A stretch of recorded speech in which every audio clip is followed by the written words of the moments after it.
Hi. I'm very pleased to say the beauty and elegance of this comic has been enhanced yet again by the latest pages. I've got 2 new ones to share and oh boy, strap yourselves in. As a collective, you outdid yourselves. So many good nuggets of writing, so thank you for that. I'm going to read some out now. This very first one is from Dalton Becker. Cherry Boy, wanting to be as close to the man whore as possible, jumped at the glowing Fernando. Fernando's eyes glinted, as did a dropkick so sexy it would make it into next year's Guinness Book of World Records. And as Cherry Boy sat on the ground, groaning and nursing 2 bruised lungs, Fernando said, "It doesn't look like that leather thong of yours has space for a wallet. So why don't you come back when you have some money?" he instructed in a smug tone. Fernando began to walk away, peeling off the sticky tank top. It didn't matter, he had plenty more. I love how Fernando gets all transactional after dropkicking this guy in the chest, and then just walks off stripping. From Rondome 18. With the skill of a professional wrestler, Fernando caught Cherry Boy bending backwards as he threw the combat virgin gimp into the walrus pit stand and knocking Gooseman off in the process. Cherry Boy laid face down in previously knocked over grease bucket, wallowing in putrid sludge and bitter shame. I just love that last line. This one is from Rancid Lion. Cherry Boy fastened to him before he could react, wrapping Fernando's torso with his husky hocks and knee-high platform leather boots. He drew Fernando's face to his own. "Join us, brother! Together, you and our leader are strong enough in the art of seducing. We could enslave this entire island with desire." I almost went with this one. You know I love a good pun. I acknowledge that you guys have written plenty of motivation for these characters, and I haven't been drawing the suggestions that would explain what the deal is with these guys, so I might have to do better in this area. From Volant Cadis. "This is it, Fernando!" screeched Cherry Boy with the fury of 1,000 ungreased walruses. "You will pay for what you did to Private Peach and Apricot." "Apricot was a victim of his own hubris, Cherry Boy. Man-whores must never stoop that low," replied Fernando with a small growl, his hands remaining firmly behind his head in the man-whore battle stance as he began to systematically and quite erotically dodge all of Cherry Boy's punches. Not unlike the majesty of a penis-shaped cloud, Fernando truly seemed untouchable.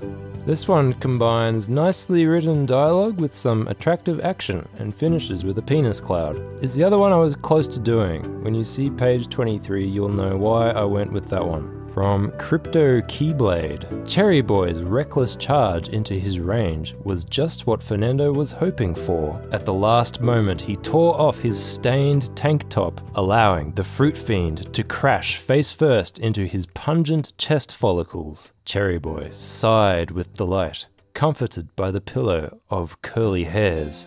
2 things about this one. I think Cherry Boy goes down a bit too easy, and also I'd have to draw Fernando shirtless, which, while exciting and tantalizing, means I'd also have to draw all those squiggly chest hairs. That singlet of his saves me a lot of work. From Move Lice. Fernando jerked his head back, letting the crystallized grapefruit juice fly towards Cherry Boy like a sheet of citrus and musk-flavored hail. The pieces embedded themselves in Cherry Boy's well-toned and waxed thighs. Fernando then began reciting homoerotic subtext he remembered from an elective he did in high school, leaving Cherry Boy drooling on the smelly grass. I had to read this one out for the homoerotic subtext hypnosis. From Ridgef. Cherry Boy slings out a sinister sable from his stylish surfer hair as Fernando, feeling the frantic fanaticism of Cherry Boy, performs a punctually perfect pirouette to avoid penetration. Just as Cherry Boy starts to pull out of his attack, Fernando grabs onto his wrist, snapping it and flaccifying his opponent. So, very nice alliteration here, with a very brutal finish. This one's from Idridden. Two lovers locking eyes is the most powerful art of passion, Fernando. Cherry Boy landed on top of Fernando, grabbing his shoulders in a seductive embrace, with his legs wrapped around Fernando's back, eyes still locked in an intense battle of rage and lust. "You do not know true passion when your approach is too rough," said Fernando, his eyes moistened into those of a soft puppy. Cherry Boy drooped down from Fernando's body, sighing from the unexpected intensity of Fernando's cuteness. Kawaii Fernando could be interesting, or perhaps revolting enough to work as an effective attack. This one is from Zed Zurek. Big Plum's eyes narrowed, perfect slits upon his purple brow. The link of master and servant, forged in the depths of a perverse dungeon, alighted around Cherry Boy. Surprising Fernando with a full body grapple, they fell upon Gooseman, their bodies writhing, entangled in fierce opposition. "Enough!" screamed a rudely awakened Gooseman, a clutched hand protruding ominously from the sweaty scuffle. I like that so many suggestions involve Cherry Boy smothering Fernando with a full body grapple. I did choose one of them for page 22. From Big Tasty 67. Suddenly, Fernando realized that he was having yet another fight without anyone to witness him being awesome. He sidestepped Cherry Boy's dive, leaving him to faceplant in the dirt. "1 second. Fernando muttered before lifting Gooseman by the hair and giving him a quick slap across the face. "Wake up, fool! I need you to see this." This one is of course referring to when Fernando dominates the dogs with his musk and his pelvis in the Disc of Chaos. This is by Skakoan Scarecrow. As Cherry Boy's lust propelled him forward with a great momentum, Fernando stood still. At the last second, he stepped to the side and Cherry Boy slammed into the most unerotic ground, knocking him unconscious. This one is gloriously short, but I would like Cherry Boy to be slightly more formidable.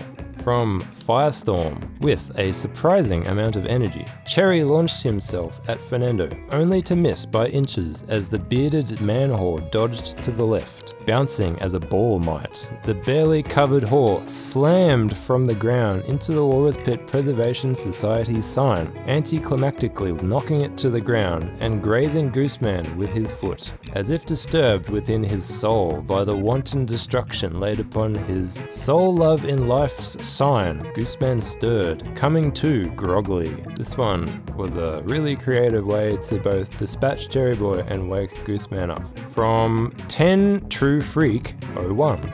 Fernando easily dodged the desperate gimp, who buried his face into the sand like the cowardly ostrich. Fernando stood proud in front of Big Plums.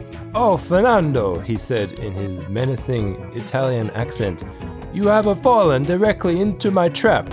Big Plums pulled the banana phone, partially bitten. The fruit began glowing with nutritious potassium. I respect that this suggestion attempts to use previous events in the story and cast them in a light that might make them actually make sense. Amazing effort from everyone. Thank you for writing things for this weird comic.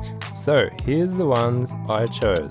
First is Nexus, who offered me the opportunity to draw a quick Mr. Flaster flashback. And the second is from wmfivethree. I know this is the second of his I've chosen, but the description of the fight was just too tempting for me. I knew I had to draw it. Startled by Cherry Boy's ferocious lust, Fernando harkened back to his training with the wisened satyr, Mr. Flaster. "Dodge, you idiot!" were the sage words that came to him through the ether of his memory, bringing him back into the present moment where he had already been successfully glomped by Cherry Boy. The juicy jock tensed himself for the unholy gimp tactic known as the Gonad Slam, but Mr. Flaster's training, as well as quality time spent with Randy, had left Fernando well prepared, and he managed to counter with a voracious Taint Grapple that handily deflowered the obscene maneuver. "A boy still, but a cherry no more," he growled in soiled triumph. So, thanks again guys, and what happens next?